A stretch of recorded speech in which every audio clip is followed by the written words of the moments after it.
Hey guys, it's Anna. Before I get started, I want to thank you so much for all of your comments on my video about popular fragrances that I don't like. I loved hearing all of your opinions and your recommendations, and I had so much fun chatting with you all, so I hope you like this video just as much. I'm once again in the middle of filming a longer sample testing video, so I decided today I want to go over some gourmand fragrances that I have in my wish list. For those of you who don't know, I'm pretty new to fragrance because I'm quite sensitive to smell. Most perfumes that I had smelled in the past were super sharp and off-putting to me, so I kind of dismissed the whole industry as something that's not for me. Then at the beginning of this year, for some reason, I developed this insane hyperfixation on perfume. So I've been trying them out left and right. I've tried over 200 at this point since February, and I still have so many more that I want to try. Today, I'm mainly sticking with perfumes that aren't super popular because I want to hopefully be able to share some perfumes you might not have heard of before. If you have smelled any of these, I would love to hear your thoughts, so please leave them in the comments below. So let's begin. I have split this video into 5 categories: chocolate, fruity, cookie/pastry, citrus, and general brand overviews. We're gonna start with the chocolatey fragrances. There are 2 fragrances from 4160 Tuesdays that I've been eyeing for months,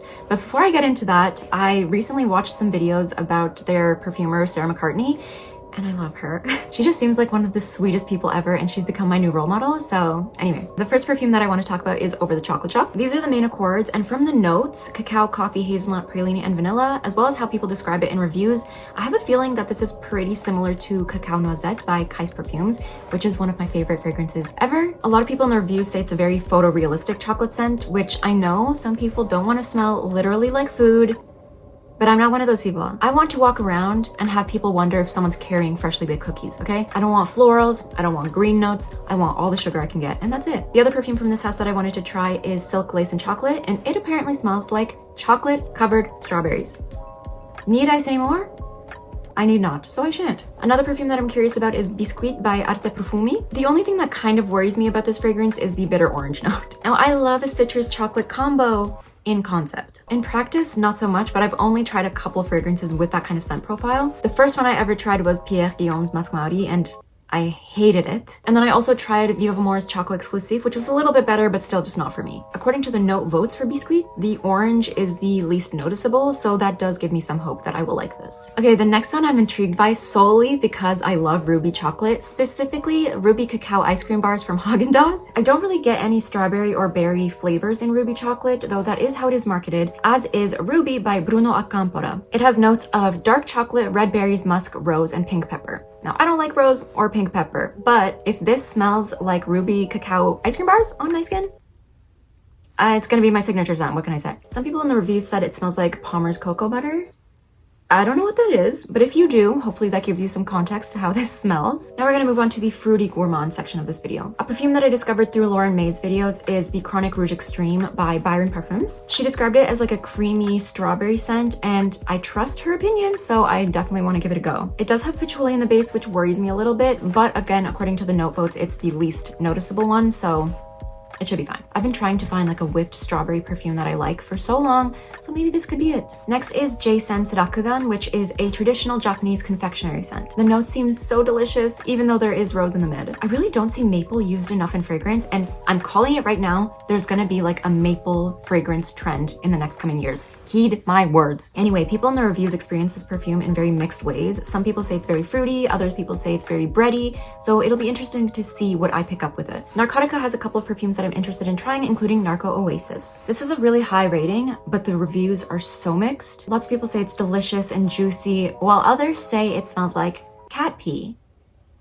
So that's fun. If I sniffed a perfume and it smelled like cat pee, I cannot be held responsible for my actions. However, curiosity will get the best of me one day, and I will get my nose on this. Okay, I'm so tired of cherry fragrances, and I know that the trend has still not died down, but I was recommended a perfume on Fragrantica called Maraschino by Sospiro. I had mentioned in a review that cherry scents were often too tart for me, so someone said that this one is a lot juicier and sweeter. On top of cherry, it has notes of strawberry, peach, and apple, so my hope is that that smooths out that tartness that I normally get from cherry scents. The bottle's also so pretty, look at it.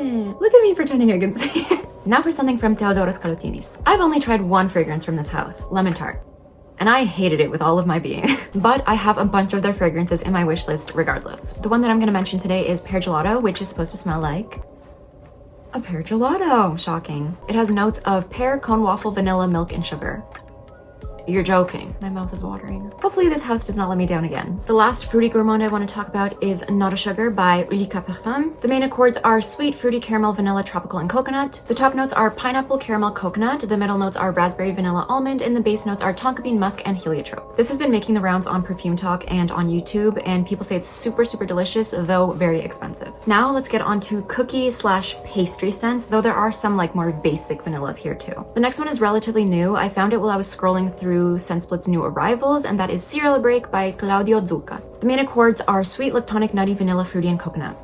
Do me a favor, look at these notes. I needed this yesterday, okay? Cereal, cookie, hazelnut, white chocolate, milk. Hey now, hey now. Yeah, that's right. That's what dreams are made of. But a lot of reviews do say they expected it to be a lot sweeter, so that does not bode well for me. Sticky Cake by Comme des Garçons.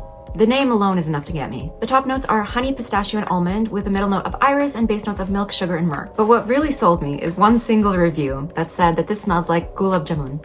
Okay, what can I say? I'm easily intrigued. I have 4 perfumes in my wish list from jousset, so I'm going to quickly touch on them. They have one called Le Gourmand, which sounds delicious. I mean, the main accords are nutty, sweet, woody, and chocolate. And look at the notes.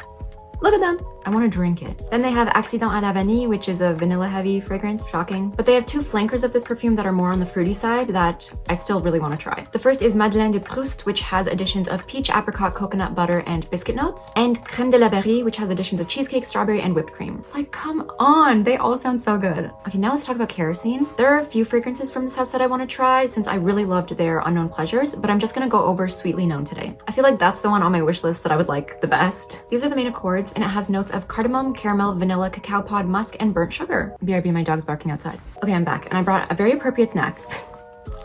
Okay, so apparently Sweetly Known smells like a burnt match in the opening.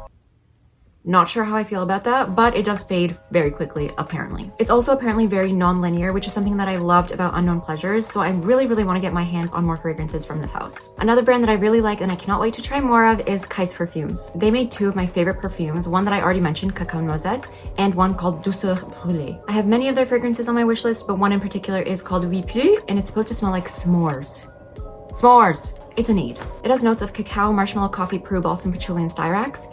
Some of those sound a little bit iffy to me, but I think that Douceur Brûlée also has some iffy notes, and I love it, so we'll see. I highly, highly recommend checking out Kais Perfumes if you like really sweet and decadent gourmands. Next is a more basic vanilla-heavy fragrance called Van Ecstasy by Lorenzo Pazzaglia. All I need to show you are the notes. Are you sold? But take it from Fragrantica's Parker, who says, 20 out of 10, this stuff fucks.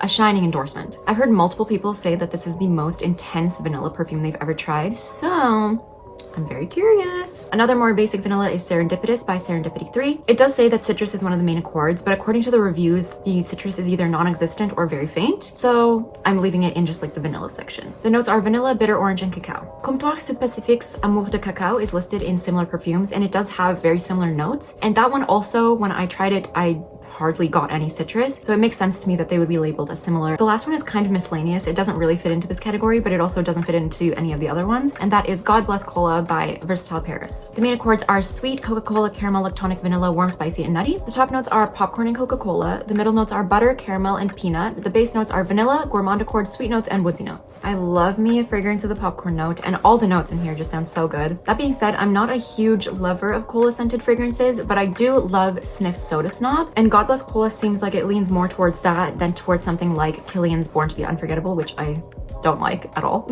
It even seems like it could be a little bit sweeter than Soda Snob, which is even better for me. Okay, let's get to my favorite section, the citrus gourmands. If this is your first video of mine that you're watching, then you should know that my favorite scent of all time is J.R. Watkins Lemon Cream Body Oil. I've been trying to find a longer lasting perfume version of this scent for so long, and I did find Acro's Bake, which I love, but now every time I see a citrus vanilla perfume, I just can't help myself, like I need it. One is Cookie Crunch by Coquillette. The main accords are sweet vanilla, citrus, and powdery, and the notes are meringue, whipped cream, Amalfi lemon, biscuit, sugar, and vanilla. It sounds incredible. However, the notes are quite similar to theodoros Kalotinis Lemon Tart, which, like I said, I hate, so I am a little bit wary. A lot of people have compared Cookie Crunch to Unknown Pleasures, so hopefully it's closer to that than it is to Lemon Tart. Next is one that's quite popular, Vanille by Fran Poquelette. According to the main accords, it's more citrus heavy than vanilla, which I'm not sure if I would love, and it has a ginger note, which may or may not ruin it for me. But apparently it's very similar to Casamorati Lira, which I love, so hopefully. I'm so embarrassed. My brother just texted me, I love hearing the live blooper reels, because it usually takes me like an hour to film like a 12-minute video because I literally stumble over my words so much. Anyway, probably the most expensive perfume that I'm going to talk about today is Frenia by Mayora. I didn't actually check if it's the most expensive. I'm basing that solely off of the look of the bottle. Anyway, based off of the notes, this is apparently a very citrus heavy perfume and it has a lot of coconut as well, which I'm not usually a fan of, but it has so many good reviews that I really want to try it. And the bottle is so beautiful, like come on. Now I want to go over some brands that I'm really curious to try because they have a lot of fragrances that seem right up my alley. First up is Born to Stand Out. I have heard so many mixed reviews on their fragrances and I have a feeling I wouldn't actually like a lot of them because people tend to say that they're not sweet enough, but they have a perfume called Nanotopia, which is super intriguing to me because it has a banana note and I love a banana note. So one day I'll try it and hopefully I won't hate it. A small brand that I really want to try is called Color Noise, and they describe their fragrances as synesthesia perfumes. They have so many yummy scenting fragrances, but I'm not going to go over all of them, so I'm just going to give you my top contenders. Cereal milk, chocolate cereal milk, matcha latte, jelly donut, Dole Whip, orange ice cream. Stop. They do sell sample sets, so keep an eye out for a video dedicated to Color Noise in the future. Another brand that I've tried a couple of fragrances from, but I want to try so many more is Il de Soliani. One of my favorite fragrances is actually from this house and it's called Donna Sentenza and it's a banana Laffy Taffy scent. I have 12 of the fragrances in my wish list. So let me just run through some of them. There's Bacio, which is like an orange ice cream. Buonissimo, which has notes of cappuccino, butter, croissant, caramel, sugar, and vanilla. There's Crema di Latte, which has notes of milk, sugar, and ice. Panna Montata, which is a whipped cream scent. And Zucchero, which is a lemony vanilla. If you've tried anything from this brand, I would love to hear any recommendations. The last brand that I want to discuss is Sphinx Fragrances. This is another brand that I will eventually be buying a sample pack from for a video in the future. One fragrance of theirs that I'm interested in trying is Horchata de Vanille, which has notes of cinnamon, vanilla, milk, rice, and horchata. There's Strawberry Kiss, which has notes of strawberry, forest fruits, powdery notes, cupcake, woody notes, caramel, and burnt sugar. And Chocolate Citronique, which has notes of vanilla, praline, chocolate, hazelnut, cacao, orange, biscuit, caramel, and almond. Like, tell me that does not sound heavenly. So that's everything that I want to go over today. Hopefully I shared some perfumes that you hadn't heard of and want to try. As always, let me know if you have any recommendations and I will see you in the next video. Bye bye!